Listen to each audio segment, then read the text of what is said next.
कड़वी तो बोलती नहीं है साहब। ये दो बात जीवन में आ जावे ना, उतनी ही बात करो, उतनी ही बोलो जितनी आवश्यकता हो। दूसरी बात, जितना बोलो मीठा बोलो। और यही हमारे पास दोनों की कमी है।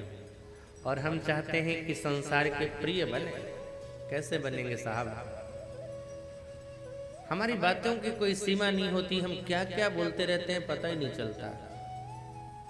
मैंने एक दिन कहा था कि समाज में, संसार में बहुत सारी बातें उठती रहती है, चलती रहती है। जरूरी नहीं कि उन सभी बातों का जवाब दो तुम। क्या आवश्यकता है? अपने काम से काम रखो साहब। सफाई देने से कुछ होता नहीं है। सफाई किसे तुम देना चाहते हो और किसको दोगे सफाई? जो तुम्हारे अपने हैं उन्हें तुम पर विश्वास है, तुम सफाई दो या न दो वो ठीक रहे। लेकिन जो तुम्हारे विरोधी हैं, जो तुम्हारे नहीं हैं, चाहे तुम कितनी भी सफाई दे दो वो तुम्हारी बात को कभी वो स्वीकार करेंगे नहीं। तो फिर सफाई देने की क्या जरूरत है? जीवन अपना है, जिंदगी हमारी है। इस जीवन से जुड़े निर्णय को लेने का भी अधिकार हमारा ही है साहब। कोई हमारे साथ ये तय करेगा कि तुम्हें क्या खाना है, क्या पहनना है, कैसे रहना है? नहीं। हाँ, आप जीवन जियो अपने ढंग से, लेकिन शास्त्र विरुद्ध नहीं होना चाहिए। बस इतना ख्याल रखना। जीवन जियो अपने ढंग से, लेकिन शास्त्र विरुद्ध न होवे, इस बात का ख्याल रखना। वेद विरुद्ध कोई आचरण न होवे, ये ध्यान रखना है बस। बहुत सारी बातें चलती रहती हैं समाज में, ये ऐसा है, ऐसा। जरूरी नहीं है सफाई देने की। जीवन में समस्त समस्याओं का अगर समाधान पाना चाहते हो कि हाँ समस्याओं का समाधान क्या है, तो सबसे बड़ा समाधान है मौन। ये अगर चुप रहे ना आदमी, ये बोलने से भी ज्यादा बड़ा हथियार है। लोग सोचते हैं चुप रह करके, अरे चुप। समय पर ऐसा ये मौन जवाब देता है समय आने पर कि बोलने वाला भी उसके सामने निरुत्तर हो जाता है। जरूरी नहीं है कि बोलो तुम, आवश्यक नहीं है। और एक बात और ध्यान रखना, परिवार में भी अगर जहां पर कलह की वृत्ति आ रही है, झगड़े की बात आ रही है, वहां पर बोल करके तुम झगड़ा मिटाओगे तो झगड़ा और बढ़ेगा।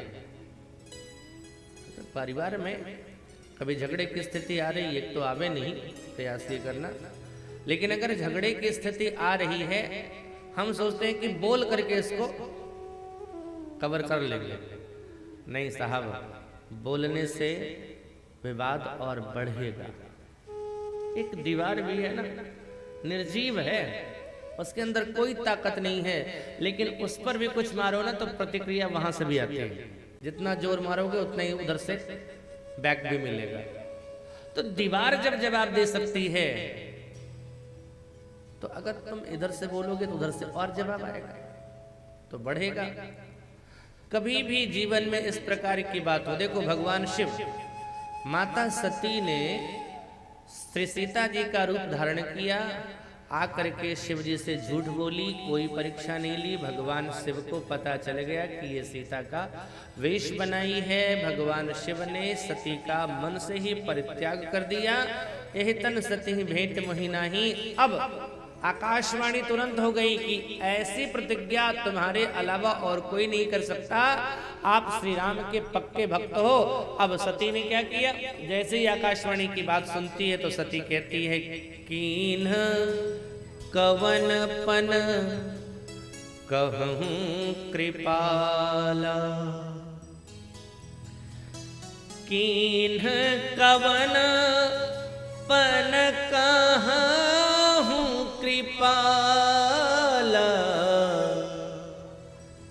सत्य धाम प्रभु दीन दयाला। सच बताइए, आपने कौन से प्रतिज्ञा करी है? क्या शिव के पास बोलने की क्षमता नहीं है? वो कह सकते थे जा मैंने तुझे त्याग दिया, कह सकते थे,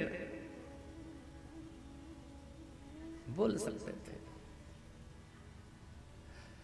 लेकिन भगवान शिव ने कुछ भी नहीं कहा और बहुत ज्यादा जोर दिया सती ने। तो क्या किया? यद्यपि सती पूछा बहु भांति, तदपि न कहु त्रिपुर आरती। बार बार पूछती रही, बताइए कौन सी प्रतिज्ञा करी है, कौन सी प्रतिज्ञा करी है? भगवान शिव ने कोई उत्तर नहीं दिया, क्योंकि बोलेंगे तो और समस्या बढ़ेगी। आप जब मौन रहोगे ना, और परिवार में क्या प्रतिद्वंदिता है, क्या जीतने की भावना है क्या कि हम जीत लेंगे इससे? अरे जीतना चाहते हो तो किससे जीतना चाहते हो? इस हाथ से इस हाथ को जिताना चाहते हो या इस हाथ से इस हाथ को जिताना चाहते हो? दोनों अंग तो तुम्हारे ही हैं। अगर उस समय चुप रह गए तो समय आने पर यही चुप्पी तुम्हारी बोलने से भी ज्यादा कारगर साबित होगी। चुप रहना सीखो। हाँ, इतना भी नहीं चुप रहना सीखो कि लोग कहें अरे ये तो गूंगा है, वो भी नहीं होना चाहिए, अति नहीं होना चाहिए। देहात में एक कहावत कहते हैं, आप लोगों के मुंह से हमने सुना है, न अति लबलब, न अति चुप, न अति वर्षा, न अति धूप। बारिश भी ज्यादा हो गए तो खराब है, और ज्यादा धूप भी रहे तो भी खराब है। ठंडी भी ज्यादा हो जाए तो खराब है, और गर्मी भी ज्यादा रह गए तो परेशान हो जाता है। तो ज्यादा लबलब लबलब बोलना भी नहीं चाहिए, और ज्यादा चुप भी नहीं रहना चाहिए। उतनी जितनी आवश्यकता हो उतनी बात करो, लेकिन साहब इस बात का ध्यान रखना, जितना बोलो मीठा बोलो। एक संत कहते थे, ऐसी वाणी बोलिए मन का आपा खोए, औरन को शीतल करे आप हूँ शीतल हो। साहब इस जीभ में वो शक्ति है कि बड़े से बड़ा शत्रु को मित्र बना लेवे, और बड़े से बड़े मित्र को शत्रु बनाने में भी यही जिह्वा काम करती है। लोग कहते हैं इसके अंदर हड्डी नहीं है, कमजोर होगी। नहीं साहब, ये बिना हड्डी के ही बहुत ताकतवर है। ये अगर चाहे ना तो पूरे शरीर की हड्डियां तोड़वा देवे। ये किसी को गरिया दो। एक बार दांत ने कहा, मैं चाहूं ना तो तुझे बर्बाद कर दूं। जीव ने कहा, तू चाह करके भी नहीं मुझे बर्बाद कर पाएगा, लेकिन मैं चाहूं तो तेरा सत्यानाश हो जाए। कैसे? बोले किसी को गरियाऊं, मारेगा 32 बाहर, हमको तो कुछ करने की जरूरत ही नहीं। तो जीभ में बहुत शक्ति है साहब। लोग कहते हैं गोली से अगर घाव बन जाए, व्यक्ति को गोली मारी जाए, बच जावे, घाव बने ना, समय आने पर वो घाव भर जाता है। गोली से बनी हुई घाव समय आने पर भर जावे, लेकिन अगर एक बार बोली से किसी को मार दिया ना, यहां लगती है वो गोली। तो शरीर में लगती है, लेकिन बोली सीधे यहीं लगती है। सबसे बड़ी हिंसा अगर किसी से होवे, न तलवार है साहब, न बंदूक है, न गोली है, न लाठी है, सबसे ज्यादा बड़ी हिंसा होती है इस जीव से। बहुत सोच समझ करके प्रयोग करना चाहिए, बहुत कीमती है। आप कहोगे कैसे कीमती?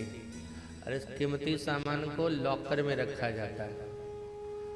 वैसे जो ऐसे साधारण सामान रहेगा कहीं फेंका रहेगा, लेकिन आपको अगर सोने अगर हीरे की अंगूठी रखनी होती है तो कहाँ बाहर रख देते हो? नहीं ना, अलमारी के अंदर एक लॉकर, उसके अंदर। ऐसे ही जिह्वा है साहब, आंख बाहर, कान बाहर, नाक भी बाहर, लेकिन ये जीभ को देखो।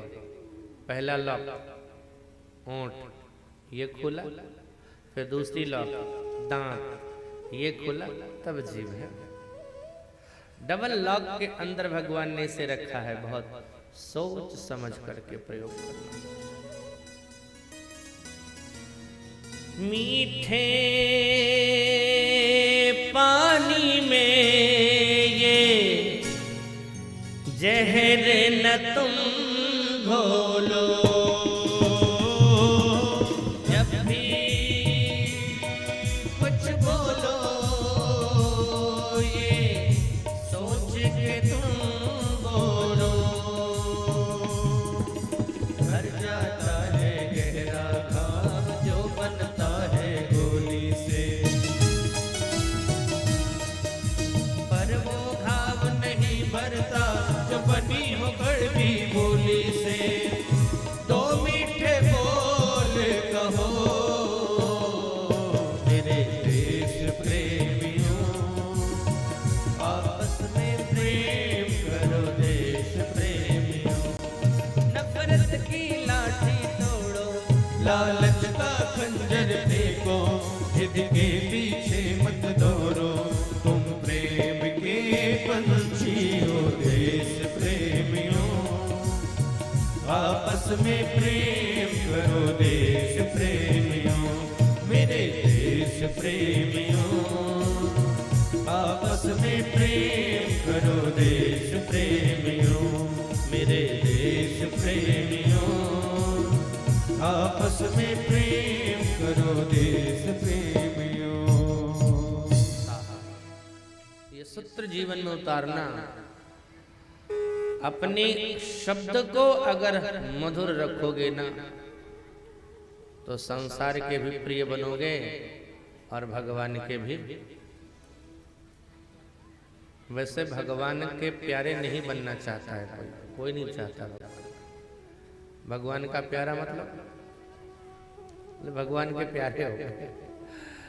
एक सज्जन कहते थे, रहता है जान का खतरा सदैव, रहता है जान का खतरा हमेशा इबादत इश्क में।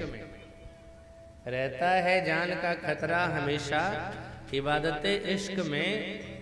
डरता हूं कहीं कि खुदा हमें नहीं याद कर ले, कि हम उसे याद कर लें तो ठीक है, कहीं किसी दिन उसने हमें याद कर लिया तो क्या हो जाएगा। लेकिन संसार के प्रिय या भगवान के प्रिय बनना चाहते हो साहब तो प्रिय